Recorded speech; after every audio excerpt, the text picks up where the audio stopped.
Welcome to my class. I am Shivam Pandey, your science teacher. In today's video, I am here with second part of nutrition. This video is for class 10th student. I am going to explain notes of class 10th, and nutrition is topic of the chapter life processes in biology for class 10th students. Let's move forward. I have already completed part 1. Therefore, those students who have not watched part 1, please watch that video and then continue this. Today we will continue with this table. Summary of digestion, enzymes of various glands with their secretions and in products of digestion in man. तो हम digestive enzyme को जो summary है उसके बारे में पढ़ेंगे कि कौन कौन से ग्लैंड कौन कौन सा एंजाइम प्रोड्यूस करते हैं, किसका क्या काम होता है और फिर उनके काम के बाद आखिर में क्या एंड प्रोडक्ट बचता है। तो स्टार्ट करते हैं। सबसे पहले सलाइवरी ग्लैंड है, सलाइवा प्रोड्यूस करता है। कहाँ पे? बक्कल कैविटी के अंदर। इसके अंदर एंजाइम पाया जाता है सलाइवरी एमिलेज। स्टार्च पे काम करता है और ब्रेक डाउन के बाद स्टार्च माल्टोज में कन्वर्ट हो जाता है।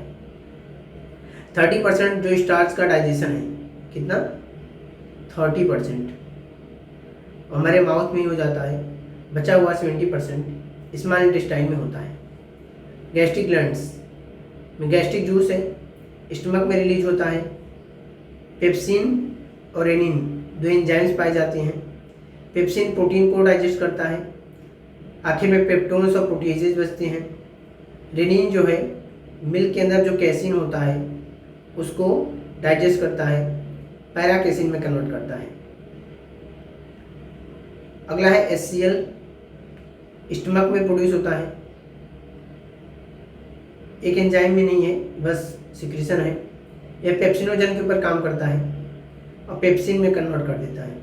तो पहले क्या करेगा? HCl पेप्सिनोजन को पेप्सिन में कन्वर्ट करेगा, ठीक। उसके बाद फिर वो पेप्सिन प्रोटीन में और प्रोटीन्स पे काम करेगा, पेप्टोज और प्रोटीन में कन्वर्ट करेगा। नेक्स्ट है लीवर, बाइल जूस प्रोड्यूस करता है। ड्यूडेनम में रिलीज होता है। फैट्स के डाइजेशन में हेल्प करता है।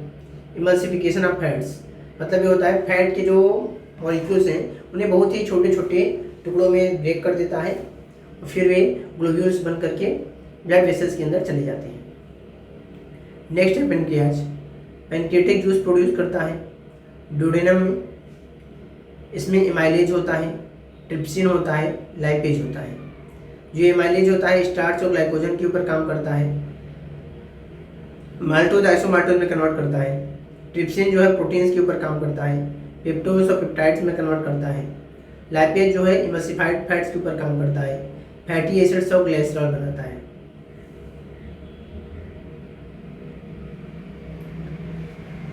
अब आते हैं इंटेस्टाइनल ग्लैंड्स। इंटेस्टाइन के पास भी खुद के ग्लैंड्स होते हैं। इंटेस्टाइनल जूस प्रोड्यूस करते हैं, स्मॉल इंटेस्टाइन में प्रोड्यूस कर देते हैं। इरेप्सिन है, पेप्टोन्स और पेप्टाइड्स पे काम करता है, एमिनो एसिड बनता है।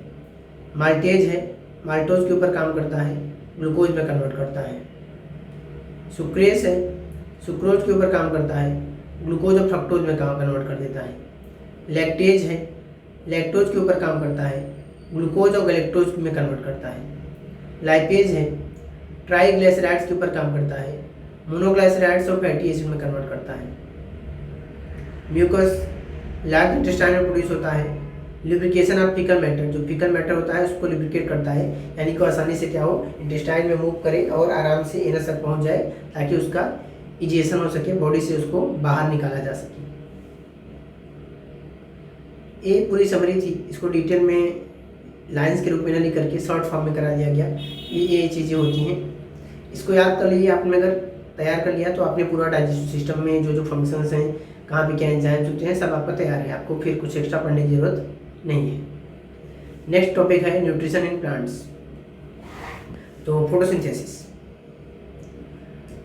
Photosynthesis is the primary mode of food production in green plant. The process by which green plants synthesize food from simple substances, carbon dioxide and water, in the presence of sunlight is called photosynthesis.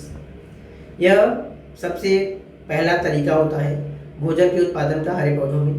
वह प्रक्रिया जिसके द्वारा हरे पौधे, ठीक है, साधारण पदार्थ जैसे कार्बन डाइऑक्साइड है, वाटर है, ठीक है, उनकी मदद से सनलाइट के प्रेजेंस में भोजन स्वयं बनाते हैं। उस प्रक्रिया को हम फोटोसिंथेसिस कहते हैं, हिंदी में प्रकाश संश्लेषण कहते हैं। The process of photosynthesis can be represented in the form of chemical reaction as given below.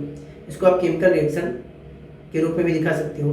6CO2 6 carbon dioxide के मॉलिक्यूल, 12H2O 12 पानी के मॉलिक्यूल मिलते हैं सनलाइट और क्लोरोफिल के प्रेजेंस में। C6H12O6 फार्मूला याद कर लीजिएगा, ग्लूकोज का फार्मूला है, बहुत इंपॉर्टेंट है, ठीक। कार्बोहाइड्रेट भी यहाँ पे लिखा जा सकता है, वही कार्बोहाइड्रेट का एक फॉर्म है, बनता है। साथ में H2O रिलीज होता है 6 और 6 ऑक्सीजन के मॉलिक्यूल रिलीज होते हैं।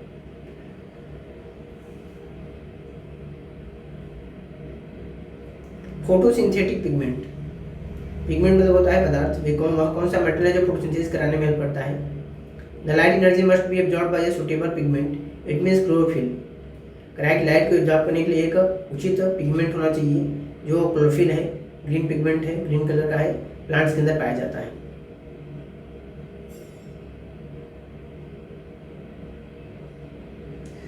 Chlorophyll is green colour pigment, ये हरे रंग का पिगमेंट है।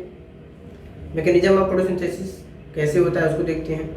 Photosynthesis divided in 2 main steps, यहाँ पे 2 मुख्य तरीके होते हैं। पहला होता है लाइट रिएक्शन और दूसरा होता है डार्क रिएक्शन। फोटोसिंथेसिस 2 स्टेप्स में कंप्लीट होता है। Light reaction, it is also called hill reaction, इसको हिल रिएक्शन भी कहा जाता है। It occurs in grain of थैलेकॉइड्स, chlorophyll के अंदर, ठीक है, थैलेकॉइड्स होता है और उसके अंदर ग्रेना होता है। तो थैलेकॉइड्स का जो ग्रेना वाला रीजन है, ग्रेनल रीजन, वहाँ पे लाइट रिएक्शन होता है। It is named as light reaction as it occurs only in presence of light. इसको लाइट रिएक्शन हम इसलिए कहते हैं क्योंकि जब तक सनलाइट रहती है तभी तक ये रिएक्शन होता है। मेजर स्टेप, क्या क्या मुख्य कदम है। Absorption of light by chlorophyll, सबसे पहले क्लोरोफिल क्या करता है, लाइट को एब्जॉर्ब करता है। दूसरा है फोटोलिसिस ऑफ वाटर, फोटोलिसिस का मतलब है जो H2O है, वाटर के मॉलिक्यूल है वे टूट जाते हैं। Reduction of CO2 carbohydrates, CO2 जो है कार्बन डाइऑक्साइड है, इसका रिडक्शन हो जाएगा, ठीक, क्योंकि इसमें हाइड्रोजन ऐड हो जाएगा और एक कार्बोहाइड्रेट में कन्वर्ट हो जाएगा। तो 3 चीज़ें हुई। पहला तो क्लोरोफिल क्या करेगा, सनलाइट को एब्जॉर्ब करेगा। दूसरा वाटर टूटेगा और यहाँ से हाइड्रोजन निकलेगा। ये हाइड्रोजन कहाँ जाएगा, कार्बन डाइऑक्साइड में ऐड हो जाएगा, C6H12O6 ग्लूकोज बन जाएगा। और जब भी किसी के भी साथ हाइड्रोजन ऐड होता है, ठीक, या ऑक्सीजन उसमें से निकल जाता है तो उसका रिडक्शन होता है। मैंने आपको ये पढ़ा रखा है केमिस्ट्री में। तो कार्बोहाइड्रेट में के रूप में रिडक्शन हो जाता है CO2 का, ठीक। अब H2O को जब फोटोलिसिस हुआ था तो हाइड्रोजन ऑक्सीजन अलग हुए थे, तो वहीं से ऑक्सीजन मॉलिक्यूल निकला था, वही आपको सांस लेने के लिए पौधे देते हैं। In this process ADP changes to ATP and inorganic phosphate. जो ADP है, ठीक है, वह ATP में कन्वर्ट होता है और इनऑर्गेनिक फॉस्फेट के रूप में कन्वर्ट हो जाता है। यहाँ पे एक चीज मुझे गलत समझ आ रही है, ठीक है, देखिए ADP और इनऑर्गेनिक फॉस्फेट मिलकर के ATP बनाते हैं। एक कह रहा है कि ADP चेंज होगा, ATP चेंज होगा। कौन चेंज हो जाएगा, ATP। Release of oxygen into atmosphere, ठीक है, और एटमॉस्फेयर में ऑक्सीजन क्या हो जाएगा, रिलीज हो जाएगा। नेक्स्ट है opening and closing of stomata, stomata का खुलना और बंद होना। The opening and closing of stomata depend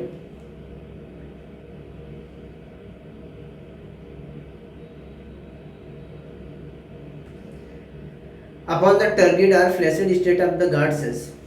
stomata का खुलना या बंद होना डिपेंड करता है जो गार्ड सेल्स हैं वे टर्गिड मतलब होता है टर्जिड, फुली हुई है, या फ्लैसिड या एकदम नॉर्मल मोड में है। उसमें वाटर खूब ढेर सा रहेगा तो फूल जाएंगी सेल्स, और जब वाटर उसमें से निकल जाएगा तो नॉर्मल हो जाएगी। तो इस पर डिपेंड करता है कि बंद होगी क्लोज। जैसे यहाँ आपको 2 कंडीशन दिख रहा है, यहाँ दिख रहा है अपर्चर क्लोज, यहाँ देखिए गार्ड सेल्स बंद है, अपर्चर ओपन, यहाँ पे देखिए गार्ड सेल्स खुली है। तो जब इसमें वाटर भरा रहेगा ये टर्जिड होगी, फूलेगी, ये क्या हो जाएगी, खुल जाएगी। और जब इसमें से वाटर निकल जाएगा, फ्लैसिड हो जाएगी, तो ये बंद हो जाएगी। When guard cells are in turgid state, the instrumental aperture opens and when guard cells are in flaccid state the instrumental aperture closes। जब गार्ड सेल्स क्या होती हैं, टर्जियरी स्टेट में होती हैं, उसमें ढेर सारा वाटर होता है, फूल जाती हैं तो खुल जाती हैं, और जब उसमें से वाटर निकल जाता है फ्लैसिड स्टेट, ठीक है, में आती हैं तो ये क्या हो जाती हैं, बंद हो जाती हैं।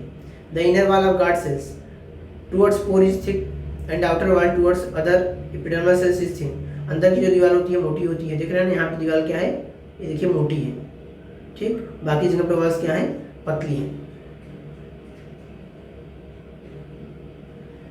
When the turgor pressure of the guard cells is increased, जब टर्गर प्रेशर बढ़ाया जाता है, the outer thinner wall of the guard cell is pushed out, तो बाहर की जो दीवार है बाहर की तरफ खिसक जाती है क्योंकि पतली है, due to which tension is created on the inner thicker wall। जब बाहर की वाल बाहर की ओर खिंच के जाएगी दबाव में आके, तो अंदर वाली वाल पे भी प्रेशर बनेगा, टेंशन बनेगा। thus pulling the inner thicker wall towards the periphery, तो जो अंदर की दीवार है वो भी किनारे की ओर खिंचाव में आएगा। thus leading to the opening of instrumental aperture, इस दबाव की वजह से इंस्ट्रूमेंटा क्या होगा, खुल जाएगा।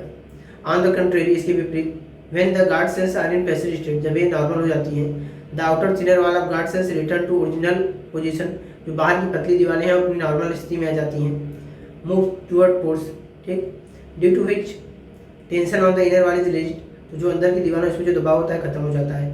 which also returns towards original position, इसकी वजह से अंदर की दीवार अपने वास्तविक अवस्था में आ जाती है। And the instrumental aperture gets closed again, इसलिए इंस्ट्रूमेंटा क्या होता है, बंद हो जाता है। अब बात करते हैं डार्क रिएक्शन की। हमने लाइट रिएक्शन पढ़ा कि जब लाइट होती है तो लाइट रिएक्शन होता है। This reaction is not dependent on light, या प्रकाश के ऊपर निर्भर नहीं करता। It is also known as Calvin Benson cycle और C3 cycle. As first stable product is phosphoglyceric acid a 3 carbon compound. इस रिएक्शन को हम केल्विन साइकिल भी कहते हैं, C3 साइकिल, क्योंकि फोटोसिंथेसिस का जो पहला प्रोडक्ट होता है इसको हम फास्फोग्लाइसरिक एसिड कहते हैं, PGA। एक 3 कार्बन कंपाउंड है, 3 कार्बन की वजह से इसको C3 साइकिल कहते हैं, क्योंकि यहाँ पे जो प्रोडक्ट बनता है वो 3 कार्बन वाला बनता है। इसमें कार्बन एटम्स कितने होते हैं, 3, ये बन के रेडी होता है, इसलिए इसको C3 साइकिल कहते हैं। अगला है C4 साइकिल और hatch and Slack cycle. C4 cycle या हैच एंड स्लैग साइकिल क्या होता है, मतलब एक तो नाम ही है C4 साइकिल, दूसरा है Hatch and Slack cycle. 4 carbon compound oxaloacetic acid OA, ये क्या है, 4 कार्बन वाला कंपाउंड है, ये फॉर्म होता है। This cycle is found in many other tropical and सब ट्रॉपिकल मोनोकॉट्स, ये बहुत सारे कटिबंधीय और उष्णकटिबंधीय, ठीक है, क्षेत्रों वाले पौधों में होता है। एग्जाम्पल क्या है, मेज है, सॉर्गम है, व्हीट है, ओट है, पर्ल है, मिलेट है, इन सब में C4 साइकिल होता है। In dicots also many such plants are known as dicots, ठीक है। मोनोकॉट्स डाइकॉट्स तो अब एक्सप्लेन नहीं करना पड़ेगा यहाँ पे। मोनोकॉट्स मतलब जिसके अंदर एक ही कॉटिलेडन होता है, डाइकॉट्स मतलब जिसमें 2, जैसे कि आप मटर के चने के दाने को खोलते हो, ठीक है, सीड्स को तोड़ते हो तो उसमें आपको 2 सीड्स के रूप में स्ट्रक्चर निकलते हैं छोटे छोटे, ये डाइकॉट्स हैं, जिनमें केवल एक ही होता है, मोनोकॉट्स है। तो डाइकॉट्स में अरेंथस है, ठीक है, चिनोपोडियम है, एट्रिप्लेक्स है, यूफोर्बिया है, ऐसे प्लांट्स हैं, इनके अंदर भी C4 साइकिल होता है।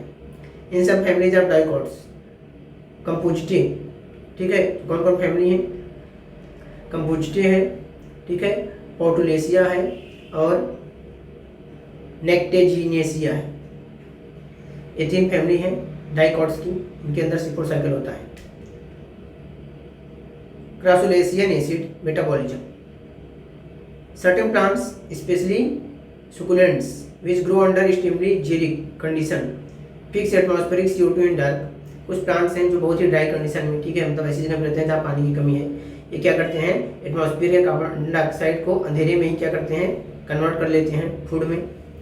Since the process was first observed in the plants belonging to family Crasulaceae, example Bryophyllum, Kalanchoe etc., it was termed crassulacean acid metabolism. यह घटना पहली बार क्रेसुलेसिया फैमिली के पौधों में देखी गई थी, जैसे कि ब्रायोफिलम है और कलेंचो है, इसलिए इसको क्रेसुलेसियन एसिड मेटाबॉलिज्म भी कहा जाता है। The most characteristic feature on these plants is that their stomata remain open at night in dark but close during the day. सबसे जो अजीब और खास लक्षण है इन पौधों का, इनका स्टोमेटा रात में खुला रहता है, ठीक, लेकिन दिन के दौरान क्या होता है, जब रोशनी होती है तो बंद हो जाता है और रात में खुला रहता है। 10 CAM crassulacean acid metabolism is a kind of adaptation in succulents to carry out photosynthesis without much loss of water. तो यह फोटोसिंथेसिस करने का एक तरीका है जहाँ पे कम से कम पानी को क्या करते हैं, वे नुकसान होने से बचाते हैं, ज़्यादा पानी बर्बाद नहीं होने देते और फोटोसिंथेसिस भी करते हैं, भोजन भी अपने लिए बनाते हैं। तो ये न्यूट्रिशन वाला पोर्शन समाप्त होता है, एक्सरसाइजेज हैं, इसके लिए मैं अलग से वीडियो बनाऊंगा हर चैप्टर वाइज। तो ये न्यूट्रिशन टॉपिक खत्म होता है। अगर आप सभी को वीडियो अच्छा लगे तो प्लीज़ को ज़्यादा से ज़्यादा लाइक करिएगा, शेयर करिएगा, और ये जो बोर्ड के स्टूडेंट्स हैं उनके लिए बहुत ज़्यादा हेल्पफुल साबित होगा, क्योंकि आप अपने क्लासेज में स्कूल्स में पढ़ते हैं, लेकिन रिवीजन के लिए हम आपके लिए वीडियो बना रहे हैं। थैंक्स फॉर वॉचिंग, फिर मिलते हैं अगली वीडियो में।